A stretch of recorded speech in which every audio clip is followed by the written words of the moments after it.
የማቴዎስ ወንጌል ምዕራፍ 9 ከቁጥር 15 ላይ ሲሆን ቃሉን የተናገረው ሰማያዊ ሙሽራ መድኃኔ ዓለም ክርስቶስ የተናገረው ኃይለ ቃል ነው። ቃሉ የተነገረ ለመጥምቁ ዮሐንስ ደቀ መዛሙርት የተነገረ ኃይለ ቃል ነው። ምክንያቱም የዮሐንስ ደቀ መዛሙርት ከዚያም በፊት የነበሩት ልዩ ልዩ ጾም ነበራቸው። ጾመ ረቡዕ፣ ጾመ ሐሙስ፣ ጾመ አሱር የሚባል የሚጾሙት ጾም ነበራቸው። ጾመ ሐሙስ ሐምሌ 25 ቀን ናቡዛርዳን ቤተ መቅደሱን ያፈረሰበትን ቀን ያንን የሐዘን ቀን አድርገው እየጾሙ እያዘኑ ያስታውሱት ነበረ።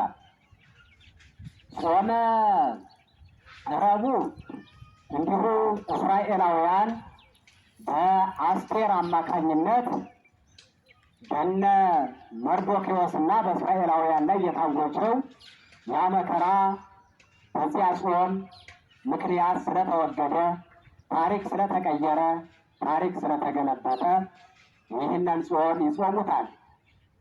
ጾመ አሱር ጥቅምት 10 ቀን ዕለተ ዮሴፍን እያሰቡ ዮሴፍን አባቶቻችን ቅድመ አያቶቻችን ያለምንም ኃጢአት ያለምንም በደል ፍጠውታል፣ በግፍ ፍጠውታል። ስለዚህ የነሱ የአባቶቻችን ዕዳ በደል ለእኛ እንዳይተርፍና አባቶቻችን እንዳያጠፋን እኛን በዚያ በዮሴፍ መሸጥ በዮሴፍ ግፍ የነሱ የሰሩት በእኛ ላይ እንዳይወርድብን እኛ ዕዳ ከፋይ እንዳንሆን ይቅር በለን እያሉ ጥቅምት 10 ቀንን ያስታውሷታል። ዕለተ ዮሴፍ ይሏታል ሊቃውንት። በትርጓሜው ላይ ዕለተ ዮሴፍ ይሏታል። ዮሴፍ የተሰጠባት ቀን እንዲህ እያደረጉ ያስታውሷት ነበረ። ዮሴፍ በግፍ ወንድሞቹ ፍጠውታል። ፍጠውም ደግሞ አውሬ በላው ብለው ልብሱን አውልቀው በግ አርደው ደሙን ቀርተው ወስደው ለአባታቸው ዮሴፍን ወደኛ ልከው ነበር። አዎ አይ እችን ልብስ ምናልባት ታውቃት እንደሆን የእሱ ልብስ ትመስላለች፣ እንዲህ ሆና ደም ተቀብታ ደም ለብሳ ተቀዳዳ አገኘናት፣ እስቲ ታውቃት ትለያት እንደሆን ንገረን ብለው ልብሱን ወስደው ደም ቀብተው ቀዳደው ወስደው ሰጡ። እውነት ነው ይሄ ልጄ ዮሴፍ ልብስ ነው፣ እውነትም ልጄን አውሬ በልቶታል። ዮሴፍ ልጄ የአውሬ ምግብ፣ የአውሬ ራት፣ የአውሬ ቀለብ ሆኗል እያለ ያዕቆብ አባቱ መላ ዘመኑን መንታውን እያለቀሰ እንባውን እያፈሰሰ ዓይኑ እስኪጠፋ ድረስ ኖረ። ከዚህ ላይ በተለያዩ የመጽሐፍ ቅዱስ ክፍሎች እንደሚገኘው እንደምታዩት እንዲህ እያለ ይገልጻቸዋል። እናንተ የእፉኝት ልጆች እያለ ይላቸዋል። ትውልደ አራዊተ ምድር መኑ አመረክሙ ከመ ታምሰጡ መቅሰፍት ዘይመጽእ፣ እናንተ የእፉኝት ልጆች ከሚመጣው ቁጣ እንድትሸሹ ማን አመለከታችሁ እያለ ዮሐንስ ይገስጻቸው ነበረ።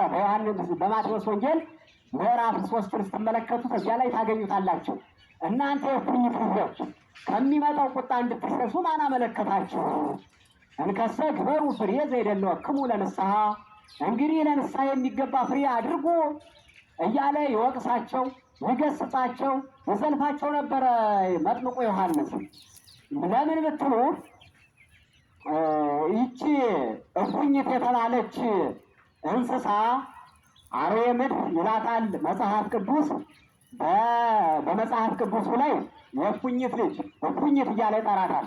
በትርጓሜው ደግሞ አርዌ ገሞራዊት፣ አርዌ ምድር፣ አርዌ ገሞራዊት እያለ ይጠራታል። እናም የገርማችሁ ነገር ታሪካዊት ናት። ይቺ አፈ ማህፀኗ ጠባብ ነው። ስሜት ሲነሳ አባለ ዘሩን በአፏ ትቀበለዋለች። አፈ ማህፀኗ ጠባብ ስለሆነ በአፏ ትቀበለዋለች። ከስሜት አንጻር ራሷን መቆጣጠር ስትስት የአባለ ዘሩን ቆርጣ ትጥለዋለች። ከስሜት አንጻር ያን ጊዜ እነዚህ ልጆች ይጸነሳሉ። አባታቸው ግን ይሞታል። በዚህ ምክንያት በሚወለዱበት ጊዜ ደግሞ ሲደርስ አፈ ማህፀኗ ጠባብ ነው እንደገለጽኩላችሁ፣ አመጣ መውለድ አትችልም። ስለዚህ እዚያው ሆዷ ውስጥ ያድጋሉ። ሆዷ ውስጥ አድገው ሆዷን በልተው ቀደው ይወጣሉ። እንዲህ በመሆን የነዚህ ዘር የነዚህ ዝርያ ይቀጥላል። እንዲህ እየሆነ 3 4 2 3 ስለምትወልድ በዚህ መንገድ ይቀጥላል። እየሞቱ ነው እየተራቡ የሚሄዱት። ሲወልዱ ሲጸነስ ይሞታል አባትየው፣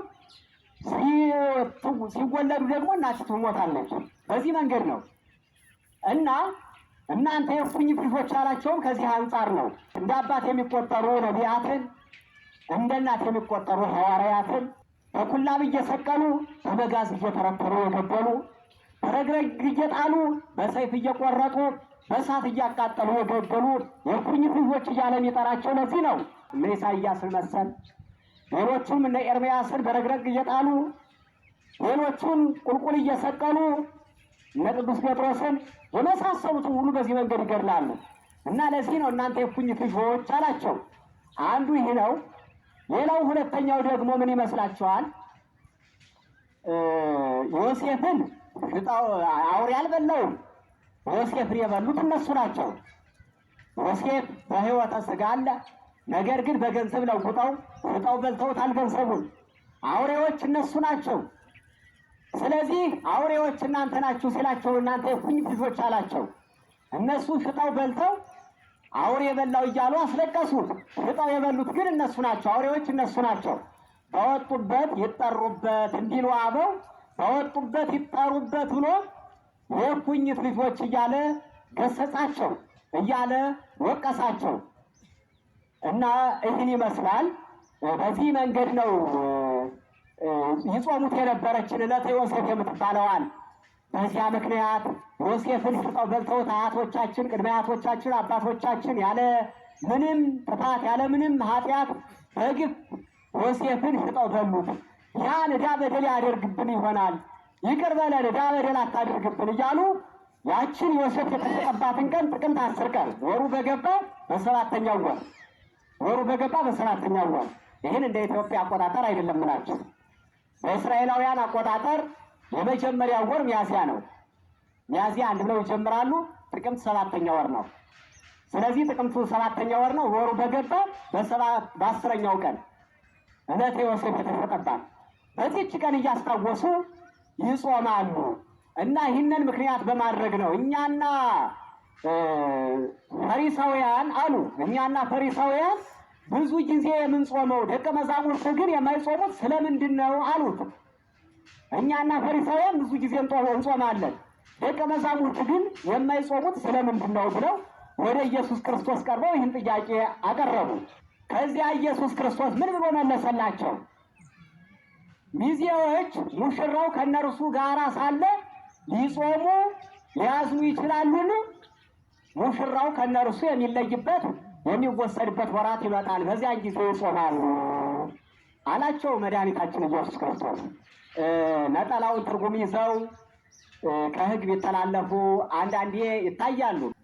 ሚዜዎች ከሙሽራው ጋር ሳሉ ሊያዝኑ ሊጾሙ ይችላሉን ያለበት ኢየሱስ ክርስቶስ ታላቅ ምስጢር አለው። ሙሽራው ከነርሱ የሚለይበት ወራት ይመጣል፣ በዚያን ጊዜ ይጾማሉ አለ።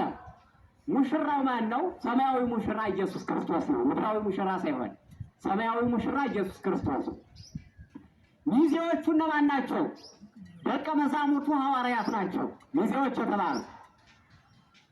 ከነርሱ የሚለይበት ወራት ያቺ በመከራ በመስቀል በሞት የሚለይባት ዕለተ ዓርብ ናት። ዕለተ ዓርብ በመከራ በመስቀል በሞት ከነሱ የተለየባት ዕለተ ዓርብ ናት። ሙሽራው ሰማያዊ ሙሽራ የተለየባት ከነሱ ይህች ናት። እዩዋት እንግዲህ ያችን ጊዜ ብንራብ ያበላናል፣ ብንጠማ ያጠጣናል፣ ብንሞት ያስነሳናል፣ ተአምራት ይደረግልናል እያለ የወረተኛ ሕዝብ ይከተለው የነበረ መልኩን ለማየት ይከተለው የነበረ ለመብላት ለመጠጣት ይከተለው የነበረ ሕዝብ ያ ወረተኛ ሕዝብ የውሃ ሽታ ሆነ። ቁርጥ እናቱ ውድ እናቱ ድንግል ማርያም መስቀሉ ስር እያነባች እያለቀሰች እየወደቀች እየተነሳች ተገኘች። ፍቁረ እግዚእ የሚለው የጌታ ወዳጅ የሚለው ወንጌላዊ ቅዱስ ዮሐንስ ከመስቀሉ ስር ተገኘ። ሌላ 3 ሴቶች ተገኙ። ይገርማል። ከ5 ገበያ ያህል ህዝብ 5 ሰው ብቻ መገኘት ምን ያህል ያሳዝናል። ወረተኛ ህዝብ ያን ጊዜ መንገዱን አጨናንቆ ማለፊያ ይነሳው የነበረው፣ መንገዱን ያጣብበው የነበረው፣ በፊት በኋላው ይገፋው ያጋፋው የነበረ ህዝብ የ5 ገበያ ያህል ህዝብ በመከራ ቀን ግን 5 ሰዎች ብቻ ሲገኙ ሁሉ የውሃ ሽታ ሆነ። ሁሉ ጥሎ ጠፋ። ሁሉ ሸሸ። ይህን ይመስላል የዓለም ነገር። ዓለም ይህን ትመስላለች። ምን ጊዜ በጥሩ ጊዜ፣ በመልካም ጊዜ፣ በምቾት ጊዜ ዓለም ታጅባለች፣ ታከብራለች። ያ ሁሉ የምትፈልገው ነገር ጥቅማ ጥቅም ሲጠፋ ጀርባዋን ትሰጣለች። ዓለም ይህን ትመስላለች፣ ጀርባዋን ትሰጣለች። ስለዚህ 5 ሰዎች ብቻ ተገኙ። 5 ሰዎች ብቻ ቁርጠኞች፣ እውነትም የጌታ ወዳጅ፣ እውነተኛ ወዳጅ፣ በጥቅም የማይለወጥ በጥቅም ያልቀረበ ወዳጅ ፍቁረ እግዚእ ዮሐንስ ውድ እናቱ 9 ወር ከ5 ቀን የተሸከመች እናቱ ድንግል ማርያም ተገኙ። እነዚህ ብቻ ቀሩ። ሌላው ተለየ። ቅድም እንደገለጽሁላችሁ ተለየ። በመስቀል ላይ ሲውል ሲቸነከር ሲሰቀል እንደ ብራና ሲወጠር ያ ሁሉ 5 ገበያ ያህል ሁሉም ጠፋ፣ ተበተነ። ሁሉ ከእነርሱ የሚለይበት ወራት የተባለች አችራት ያሸመከራ ቀን በዚያን ጊዜ ይጾማሉ አለ። አዎ አክፍሎት፣ ይሄ የምታውቁት የምናውቀው አክፍሎት አባቶቻችን በመከራው ጀምረው ከዕለተ ሐሙስ ጀምረው የሚያከፍሉ አሉ። ደግሞ ከዋናው ስቅለቱ ጀምሮ ደግሞ ከዓርብ ጀምረው ደግሞ ዓርብ በልተው የሚያከፍሉ አሉ እስከ ትንሣኤው ድረስ። አክፍሎት ከዚያ ላይ የተጀመረው በዚህ ምክንያት ነው። በአባቶቻችን እንዲህ አሉ። እሰቀላለሁ እንዳለ ተሰቀለ፣ እገረፋለሁ እንዳለ ተገረፈ፣ እሞታለሁ እንዳለ ሞተ፣ አየነ። በሦስተኛው ቀን ከሙታን ተለይቼ እነሳለሁ ብሎናልና ትንሣኤውን ሳናይ አንበላም አሉና አከፈሉ፣ ጾሙ፣ አዘኑ። በዚያን ጊዜ ጾማሉ የተባለው ይሄ ነው። ምስጢሩ ይሄ ነው። ትርጉሙ ይሄ ነው። ቀጥታ ትርጉሙ ሙሽራው ከነርሱ የሚለይበት ወራት ይመጣል፣ በዚያን ጊዜ ጾማሉ እያለ ኢየሱስ ክርስቶስ የነገራቸው ሰማያዊ ሙሽራ ኢየሱስ ክርስቶስ፣ ሚዜዎቹ ሐዋርያት፣ የእነሱ የሚለይበት ወራት ደግሞ ዕለተ ዓርብ። በዚያን ጊዜ ጾማሉ። አክፍሎትን ጀመሩ። በዚያን ጊዜ ጾሙ እስከ ትንሣኤው ድረስ እና ይህን ይመስላል። ብዙ ጊዜ ግን አንዳንዴ መጽሐፍ ቅዱስን ሊቀ መዘምራን ኪነ ጥበብ እንደተናገረው መጽሐፍ ቅዱሱን ሁሉም ያነበዋል፣ በዚህም አይበቃም ተርጓሚ ያሻዋል እንዳለው ተርጓሚ ያስፈልገዋል። ብዙዎቹ የሚወድቁ ብዙዎቹ የሚሰናከሉ ቀንጨብጨብ አድርገው ጥሬ ትርጉሟን ነጠላ ትርጉሟን አይተው ብዙዎቹ ይሰናከላሉ። አንዳንድ ጊዜ ጠጠር ያለ ከበድ ያለ ጠንከር ያለ የሚያሻማ ግራ የሚያጋባ ሲመጣ መጠየቅ ያስፈልጋል እንጂ እንደ ቅድም እንደገለጽ ነው ባለማወቅ ብዙ ሕግ ይጣሳል። ባለማወቅ ስርዓትን መሸርሸር ይገጥማል። ስለዚህ ዋና ምስጢሩ ይህን ይመስላል። ሁላችንም እንደ አባቶቻችን እንደ ሐዋርያት ተገቢውን የሆነውን ጾም ጾመን የስሙ ቀዳሽ የክብሩ ወራሽ እንድንሆን መልካም ፈቃዱ ይሁንልን።